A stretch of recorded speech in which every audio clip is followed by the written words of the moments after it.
समाज पार्टी के नेता बहन कुमारी मायावती प्रधानमंत्री की कुर्सी पर बैठनी चाहिए और जिस दिन बहन जी प्रधानमंत्री की कुर्सी पर बैठेंगी ये देश बुद्धिमय देश होगा, ये देश न्यायप्रिय देश होगा और आगे के 50 साल आगे की रणनीति बनाने का काम करती हैं। इसलिए मैं कहता हूं कि बहन जी जैसे नेता सदियों में एक दो पैदा होते हैं। नमस्कार दोस्तों, एक बार फिर से आप सभी का मैं बहुत बहुत स्वागत करता हूं। आखिरकार इंतज़ार की घड़ियां ख़त्म हो चुकी हैं और अब नारा लगने लगा है कि लखनऊ से अब दिल्ली दूर नहीं है, क्योंकि बहन जी ने दिल्ली की 7 लोकसभा सीटों में से 6 लोकसभा सीटों पर अपने प्रत्याशियों के नामों का ऐलान कर दिया है। और आज की ये सबसे महत्वपूर्ण, सबसे बड़ी खबर मैं आप तक पहुंचा रहा हूं। मैं इस समय खुद दिल्ली में हूं और हमारे साथ हैं बहुजन समाज पार्टी के 2 युवा तेज तर्रार नेता, एक हैं सुजीत सम्राट साहब और एक हैं बसपा के स्टार प्रचारक, इनका नाम भी शामिल है सुदेश आर्या साहब। आप दोनों का बहुत बहुत स्वागत है। सबसे पहले मैं आपके पास आना चाहूँगा, ये जो सूची आई है, जिस सूची की बहुत ज़्यादा चर्चा हो रही है, इसमें आप लोगों ने सिर्फ और सिर्फ 6 सीटों पर ही अभी प्रत्याशी घोषित किए। दक्षिण दिल्ली इसमें नज़र नहीं आ रही है।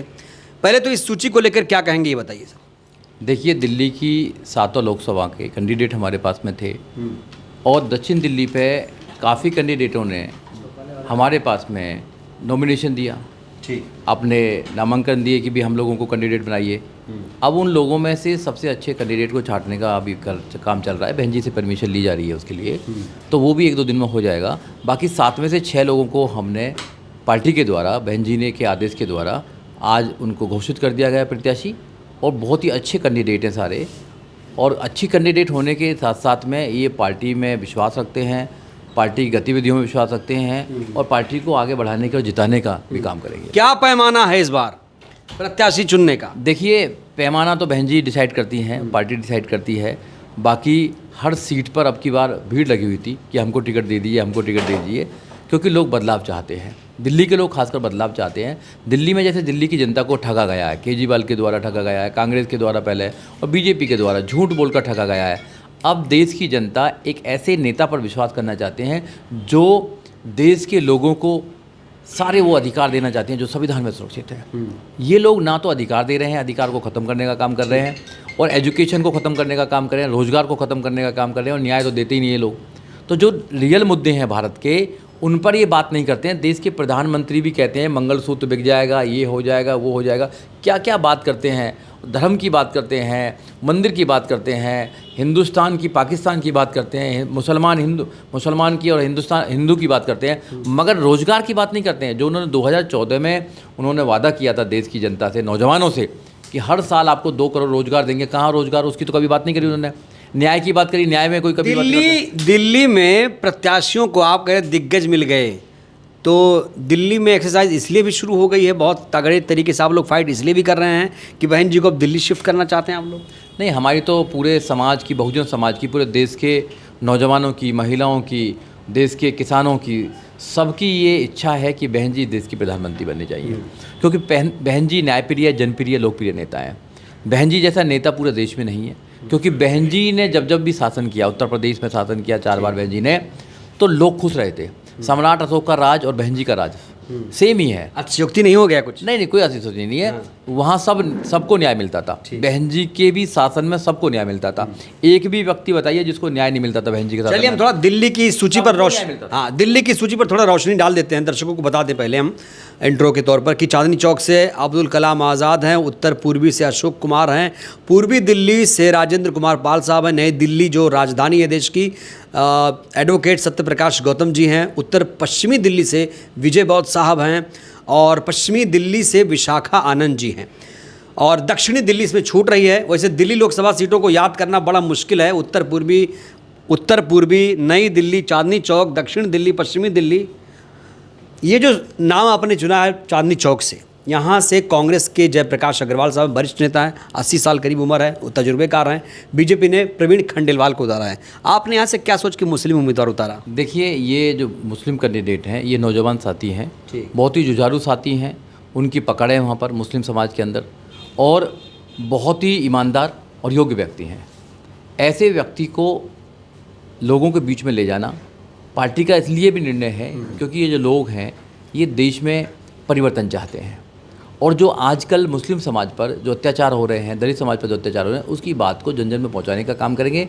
और ये संविधान के ये साथी हैं लोग, तो इसलिए ऐसे लोगों को चुना गया है जो वहाँ फाइट कर सकते हैं ऐसे लोगों के सामने। और ये बहुत ही मतलब एडवोकेट साथी हैं, और एडवोकेट साथी होने के साथ साथ में लोगों के लिए, ह्यूमन राइट्स के लिए काम करते हैं। और इनका अच्छा वहाँ पर एक दबदबा भी है, अच्छी इनकी फ़ैन फॉलोइंग भी है, वहाँ बहुत लंबे समय से काम कर रहे हैं, उसी लोकसभा में रहते हैं, तो इसलिए इनकी दावेदारी वहाँ पर अच्छी बनती है और ये वहाँ पर जीतेंगे डेफिनेटली। सुदेश जी, दिल्ली प्रयोगशाला रही है बीएसपी के लिए। मानवर जी ने भी यहाँ से किस्मत आजमाया, लेकिन किस्मत ने उस तरह साथ नहीं दिया। अभी तक दिल्ली में बीएसपी का खाता नहीं खुला है, इसको लेकर क्या कोशिश है? और जो आप लोगों ने सूची जारी की है, जो उम्मीदवार उतारे हैं, क्या लगता है कितनी संभावना है इस बार? खाते तो कई बार खुल चुके हैं। खाते मैंने दिल्ली के संदर्भ में बोला है। हाँ, खाते दिल्ली में भी खुल चुके हैं। लोकसभा में नहीं हुआ, मगर विधानसभा मैं लोकसभा की बात कर रहा था। दो हमारे विधायक बिल्कुल बिल्कुल, मैं लोकसभा की बात कर रहा था। जी बताइए। पहले तो कयूम भाई, आपके चैनल को मैं साधुवाद करता हूँ कि आप इतने विषम समय में भी लोगों को रिपोर्ट करने के लिए यहाँ पर आए हैं, कवर करने के लिए आए हैं। दूसरा, आपने कहा दिल्ली में खाता नहीं खुला है, तो दिल्ली की जनता को भी तय करना पड़ेगा कि 70-75 साल हो गए जिनके खाते खोलते खोलते इस देश में, इस दिल्ली के लोगों के, गरीबों, दलितों और मुसलमानों के खाते बंद हो गए, इनकी बेचारी रोजी रोटी छिन गई। तो इन खातों को कौन खोलेगा? अगर बहुजन समाज पार्टी की ताकत के साथ ये लोग जुड़ते हैं, तो अगर बहुजन समाज पार्टी खाता खोलता है तो इनकी किस्मत का खाता खुल जाएगा। खासकर इस देश के मजलूम लोग जो झुग्गियों में रहते हैं, जो उत्तर प्रदेश, बिहार, तमाम राज्यों से विस्थापित होकर आते हैं, मुस्लिम समाज। और रही बात मुस्लिम समाज, पहले कैंडिडेट की बात कर रहे हैं हम लोग, दिल्ली चांदनी चौक जो है वो मुगलों की राजधानी कही जाती है, मुगलों का केंद्र बिंदु है, और सबसे ज़्यादा मुगल के वंशज कहीं रहते हैं तो चांदनी चौक में रहते हैं, तो उनको सम्मान देने का काम बहुजन समाज पार्टी कर रही है। आप मुसलमानों को मुगलों का वंशज बता रहे हैं? क्यों नहीं है भाई? आप बताइए, मुगल समाज इस देश का राजगद्दी में नहीं बैठा क्या उसका देश के निर्माण में कोई योगदान नहीं था मुगल समाज का? इस बात को तय करने के लिए मुसलमान को सोचना पड़ेगा। मुस्लिम समाज ने इस देश के लिए, इस राज्य के लिए, खासकर दिल्ली के लिए कुर्बानियाँ दी। पूरे दिल्ली को बनाने का काम मुसलमानों ने किया, और खासकर जिस क्षेत्र से हमने दिया है चांदनी चौक से मुस्लिम समाज को, तो मुस्लिम समाज का प्रतिनिधित्व दिया है कि वहाँ पर जामा मस्जिद है जहाँ पर हम नमाज अदा करने जाते हैं। इसी पुरानी दिल्ली में आप जाएंगे तो बहुत सारे आपको पुराने दस्तखत मिल जाएंगे आपको। तो हमने उन सभी इमाम को, सभी आपके चाहने वालों को, सभी आपके मान सम्मान को हमने जगह दी है बहुजन समाज पार्टी ने। तो ये तो साधुवाद का काम है मुस्लिम समाज के लिए, चाहे किसी जगह पर मुस्लिम समाज रहता हो दिल्ली में, तो हमने पूरे मुस्लिम समाज को सम्मान देने का काम यहाँ किया है। इसीलिए किया है कि मुस्लिम समाज भी ये ना सोचे कि अन्य पार्टियों की तरह जिस तरह उन्होंने किया, हमने उन्होंने नहीं किया। ठीक है ना सुजीत जी, दिल्ली में तो सारी जो लोकसभा सीट है वो हाई प्रोफाइल है अपने आप में, लेकिन उत्तर पूर्वी दिल्ली खास तौर से बड़ी हॉट सीट मानी जा रही है, क्योंकि कांग्रेस से कन्हैया कुमार हैं और भारतीय जनता पार्टी से 2 बार के सांसद मनोज तिवारी है, और आपने वहाँ से अशोक कुमार जी को अपना उम्मीदवार बनाया है। कितनी तगड़ी फाइट कर सकती है बसपा इस बार? देखिए, लोकसभा में तो हर सीट ही महत्वपूर्ण होती है, क्योंकि नंबर 1 ही है, तो हर सीट ही महत्वपूर्ण है। रही उत्तर पूर्वी की बात, तो वहाँ पर डेफिनेटली वो हॉट सीट होने वाली है। मगर जो हमारे कैंडिडेट हैं, doctor Ashok Kumar ji MBBS doctor हैं, वो पढ़े लिखे हैं, योग्य हैं, और लोगों का वहाँ सेवा भी करी है बहुत लंबे समय तक, तो उनका वहाँ बहुत परिचय है, लोग पसंद करते हैं उनको।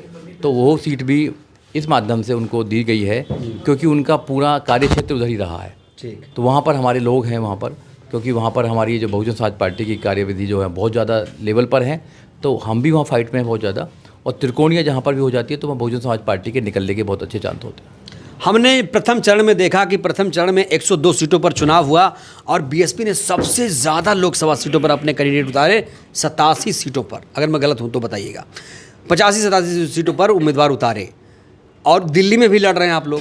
पश्चिम बंगाल, ओडिशा, तमिलनाडु, तेलंगाना, मध्य प्रदेश, छत्तीसगढ़, राजस्थान और पंजाब, हरियाणा, जम्मू कश्मीर तक आप लोग लड़ाई लड़ रहे हैं, पूरे अंडमान निकोबार भी। ये क्या है, मतलब इसके पीछे क्या राज है? देखिए, बहुजन समाज पार्टी मात्र एक ऐसी पार्टी है जो पूरे देश में उसका काडर है। ठीक। पूरे देश में प्रतिनिधित्व करती है बहुजन समाज पार्टी, और पूरे देश में चुनाव लड़ रही है। बहन जी ने कहा था कि हम अकेले लड़ेंगे, ताकत के साथ लड़ेंगे। बहन जी नौजवानों को लड़ना सिखाना चाहती हैं, किसी का पिछला नहीं लगाना चाहती हैं। तो अब लोग लड़ना सीख रहे हैं, लड़ रहे हैं बहुत। उससे आपने पश्चिमी उत्तर प्रदेश में देखा, जितने कांटे की टक्कर हमारी रही है। कई सीट तो ऐसी हैं जहाँ पे आप सहारनपुर देखेंगे, बिजनौर देखेंगे, आप मुजफ्फरनगर देखेंगे, बहुत बढ़िया फाइट में रहेगी। एक सीट तो नाम नहीं ले रहे हैं आप? नहीं, वो सारी सीटें हमारी रही हैं उत्तर नगीना का नाम नहीं लिया। नगीना में भी हमारी फाइट रहेगी, बहुत ज़बरदस्त फाइट रहेगी, क्यों नहीं रहेगी? तो हर जगह हमारी बहुत अच्छी फाइट रहेगी। और बहन जी ने जो कैंडिडेट का सिलेक्शन किया है वो बहुत अच्छा सिलेक्शन है कैंडिडेट का। और आने वाले समय में देखना, ये जो रणनीति बहन जी बनाती हैं वो सोच समझ के बनाती हैं और आगे की 50 साल आगे की रणनीति बनाने का काम करती हैं। इसलिए मैं कहता हूँ कि बहन जी जैसे नेता सदियों में एक दो पैदा होते हैं। बहन जी हमारे पास में, हम सौभाग्य हैं कि बहन जी जैसी नेता हमारे पास में है, जो दूरदर्शी नेता हैं और बहुजन समाज पार्टी को नेशनल लेवल की पार्टी बनाए रखा। क्या ये दुर्भाग्य नहीं है कि इतना सौभाग्यशाली नेता देश को मिलने के बाद भी, जैसा कि आप कह रहे हैं 75 वर्ष हो गए, बहुजन मूवमेंट चल रहा है सदियों से, एक नेता आज भी है जिसका आप जिक्र कर रहे हैं, क्या दिल्ली की गद्दी पर अब नहीं बैठना चाहिए? नहीं, बिल्कुल देर नहीं हो गई? बिल्कुल बैठना चाहिए, हमारी इच्छा है। और हमारी नहीं, करोड़ों लोगों की, नौजवानों की इच्छा है कि इस देश में बहुजन समाज पार्टी के नेता बहन कुमारी मायावती प्रधानमंत्री की कुर्सी पर बैठनी चाहिए। और जिस दिन बहन जी प्रधानमंत्री की कुर्सी पर बैठेंगी, ये देश बुद्धिमय देश होगा, ये देश न्यायप्रिय देश होगा, ये देश सोने की चिड़िया बनेगा, ये अशोक का देश होगा और इस देश में सब समस्याओं का समाधान होगा। क्योंकि बहन जी न्यायप्रिय जनप्रिय नेता हैं। जब भी बहन जी सत्ता में आई हैं, बहन जी ने सबके साथ में न्याय करने का काम। यानी आप कह रहे हैं बहन जी अगर पीएम बन गई तो बौद्ध राष्ट्र बनेगा भारत? नहीं, बौद्ध राष्ट्र की बात नहीं कर रहा मैं, बौद्ध में का मतलब है हाँ कि जो भारत की जो आइडिया ऑफ इंडिया है बाबा साहब डॉक्टर अम्बेडकर का, वो ये है कि सबको न्याय, समता, स्वतंत्रता, भाईचारे से देश चलना चाहिए। ठीक है। केवल एक धर्म नहीं चलना चाहिए इसमें, केवल एक प्रकार के लोग नहीं चलने चाहिए, केवल एक प्रकार का कलर नहीं चलना चाहिए, केवल एक आइडियोलॉजी नहीं चलना चाहिए। यहाँ डाइवर्सिटी है, यहाँ सब लोगों का मान सम्मान स्वाभिमान है। बाबा साहब डॉक्टर अम्बेडकर ने संविधान बनाया तो सबको बराबर के अधिकार दिए। बाबा साहब डॉक्टर अम्बेडकर ने संविधान बनाया तो be the people of India से स्टार्ट किया संविधान को, ना कि किसी एक इंसान के नाम से किया या भगवान के नाम से किया। तो यहाँ पर जितना डाइवर्सिटी है इंडिया के अंदर, इतना किसी देश में नहीं है। तो इसलिए वो कुछ लोग हैं उसको ख़त्म करना चाहते हैं, भाईचारे को ख़त्म करना चाहते हैं, देश के संविधान को ख़त्म करना चाहते हैं। केवल एकमात्र दूसरे लोग जो है वो दिखावा करते हैं। यूपी में बीएसपी इस बार कितना मजबूत है? क्योंकि यूपी से ही दिल्ली का रास्ता जाता है। देखिए, हम यूपी में मजबूत हैं, हम हर जगह मजबूत हैं, क्योंकि जहाँ जहाँ भी हाथी चलेगा वो मजबूती से चलता है। हाथी कमजोरी की निशानी नहीं है और हाथी के जो साथी हैं वो भी मजबूत हैं। हमारी विचारधारा मजबूत है, हम एक विचार के लिए लड़ाई लड़ रहे हैं। हम इस देश में जो सदियों से एक व्यवस्था बनी आई है, उस व्यवस्था को ख़त्म करने की प्लानिंग हमारी रहती है। हम वो समतामूलक समाज की स्थापना करने का हम पूरा जो हमारा सपना है वो हम लेकर चलते हैं। तो बहन जी इस देश में जो काम करना चाहती हैं वो कोई नेता नहीं करना चाहता। सारे नेता तो एक एक सीट के लिए सोशल मीडिया पर रोने का काम करते हैं कि भैया ने सीट नहीं दी, उसने नहीं दी। अरे बहन जी तो ठोकर मार देती हैं अपने पदों को भी। बहन जी नौजवानों से कहती हैं लड़ना सीखिए। आप जब तक लड़ना नहीं सीखेंगे, जब तक आप बढ़ेंगे नहीं। आप किसी के पिछलग्गू बनकर, किसी की दरी बिछाकर कब तक काम करते रहेंगे? आप कांग्रेस के साथ चलते रहे, आप और पार्टियों के साथ चलते रहे, वो आपकी वोट तो लेंगे मगर आपको अधिकार नहीं देंगे, आपको मान सम्मान नहीं देंगे कभी भी वो लोग। आरोप लगता है कि बसपा के जो कार्यकर्ता हैं जमीन पर नहीं उतर रहे हैं, लड़ाई नहीं लड़ रहे हैं, वहीं एक व्यक्ति जो है दूसरा वो क्रेडिट इसी बात को लेकर नहीं, ऐसा नहीं। बसपा के कार्यकर्ता 5 साल लगातार जमीन पर रहते हैं, काम करते हैं, लगातार काडर देते हैं, काडर में काम करते हैं, लोगों को तैयार करने का काम करते हैं। बहुजन समाज पार्टी के ही कार्यकर्ता ऐसे हैं जो बेचारे भूखे होकर भी रहकर अपने छोटे मोटे काम करने के बाद भी वो बहुजन समाज पार्टी को रात दिन सींचने का काम करते हैं, आगे बढ़ाने का काम करते हैं। तो इस बार आखिरी सवाल, इस बार बहन जी दिल्ली की गद्दी पर आ रही हैं, आप कहें? बिल्कुल आ रही है। पूरे देश की ये इच्छा है कि बहन जी देश की प्रधानमंत्री बननी चाहिए। और माननीय बहन जी अगर देश की प्रधानमंत्री बनेंगी तो ये देश सोने की चिड़िया होगा, देश में संविधान सुरक्षित होगा, लोगों को न्याय मिलेगा, लोगों को सुरक्षा मिलेगी, लोगों को रोजगार मिलेगा, लोगों को शिक्षा मिलेगी और सब लोगों का भला होगा। ये देश महान देश बन जाएगा। शुक्रिया। तो कुल मिलाकर दिल्ली में भी बहन जी ने, मायावती जी ने अपने प्रत्याशियों के नामों का ऐलान कर दिया है। दिल्ली में 7 लोकसभा सीटें हैं और मैंने आपको कई राज्यों का नाम बताया जहां पर मायावती जी ने अपने प्रत्याशी घोषित कर दिए हैं। पूरे देश में बीएसपी अकेले अपने दम पर चुनाव लड़ रही है। इस वीडियो को लेकर आपकी क्या प्रतिक्रिया, अपनी प्रतिक्रिया दीजिए। बहुत बहुत धन्यवाद, शुक्रिया।